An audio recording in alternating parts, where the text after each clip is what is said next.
të Elbasanit, banorëve të këtij rrethi, barë shqiptarëve,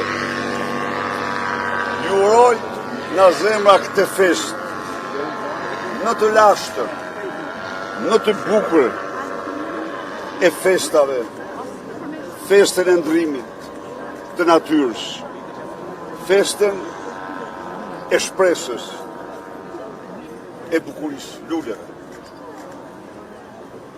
Dita e verës e gjën Elbasanin, i gjën shqiptarët, më optimist, më besim plot se kur në ndryshimin e madh të 11 maj. 11 maj,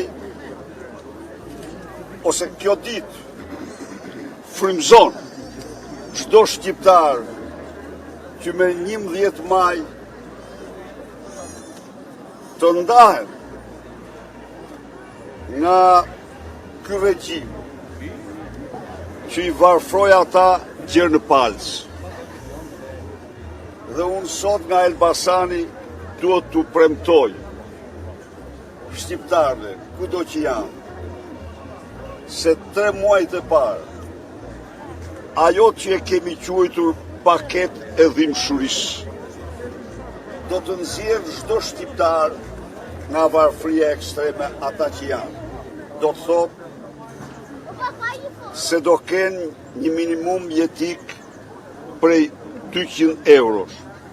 Nuk do ketë pensionist që do marrë ndën 200 euro pavarësisht se e ka sot pensionin dhe pavarësisht nëse ka apo jo pension dhe pavarësisht nëse e ka të plot apo të pjesëshëm.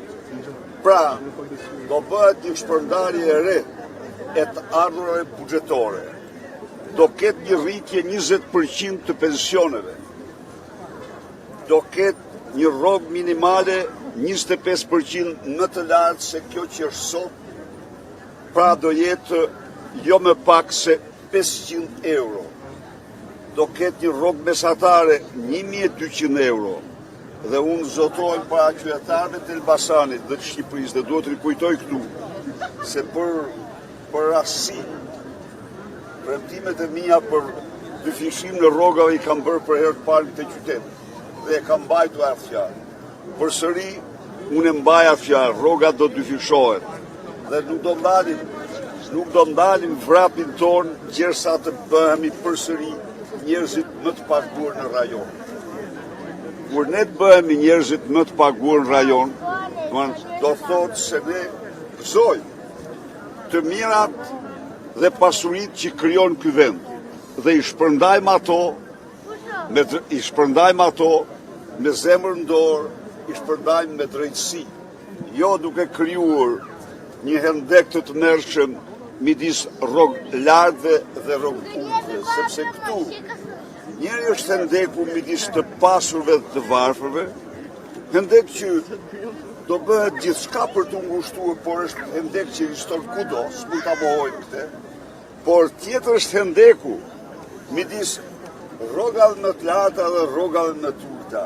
Ky hendek është në Shqipëri, i garantoj qytetarët, është 2 herë i gjysmë më i thellë se në çdo vend tjetër që di unë.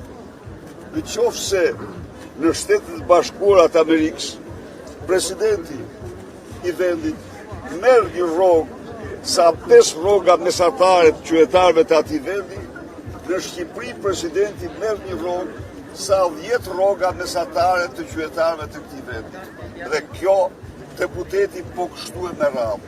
Ndaj dhe do të rrisim rrogat e ulta dhe rrogën mesatare dhe do të arrijmë të ndahemi nga kjo e keqe që po zbraz Shqipërinë. Shqipërinë po e zbraz varfëria, ndërkohë që nuk ka një vend tjetër më të pasur se sa kjo pasuri natyrore. Kështu që ftoj ta vazhdojmë së bashku këtë betejë